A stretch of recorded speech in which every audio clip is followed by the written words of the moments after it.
I've been talking with Bay Staters all day long. One who lives in LA tells me the fires look like a scene out of a movie. I'm here at Worcester Polytechnic Institute tonight, where researchers are working right now. They're studying wildfires, hoping to better understand their behaviors and patterns.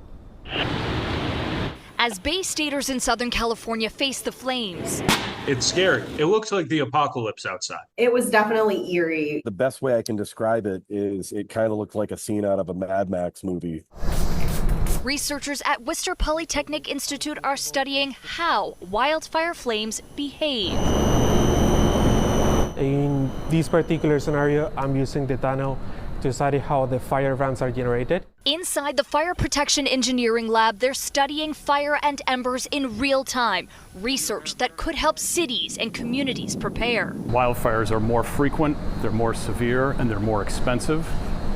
Research on how to prevent them, how to deal with them when they're happening, how to make the built infrastructure more resilient. All of that is so necessary to improve people's lives. The tunnels simulate wind conditions, fire, and the materials like wood and grass that burn during a wildfire. In the large tunnel, researchers are studying embers, how they generate and where they land, hoping to develop data that could save lives. Are we able to predict how things are going to spread so people know when they have to evacuate?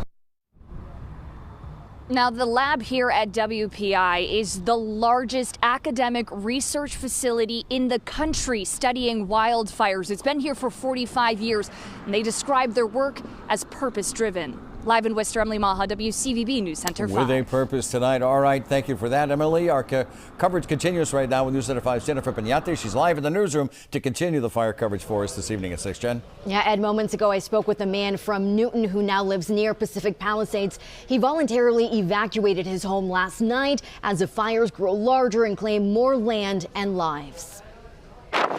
It's the most destructive fire in Los Angeles County. The Palisades fire now growing to nearly 16,000 acres. Burning in the seaside area between Malibu and Santa Monica, it's already destroyed at least 1,000 structures. Newton native Michael Dugan lives on the border of the suggested evacuation zone and left his home last night. It just was unclear of how much they might be escalating, especially with how windy it was. The threat seems even greater when he's at work. As a resident doctor at UCLA Hospital, this is his view from a top floor. Certainly kind of getting bigger and bigger along the mountain ridge here. Thousands of people across Los Angeles County have evacuated. A Pacific Palisades resident capturing the burning of her backyard on a home security camera. Some people driving just feet from the flames as they left their neighborhoods. Others leaving their cars behind and walking to safety. Fire literally jumping roads, taking out structures. The Eaton fire burning in Altadena has claimed 2 lives,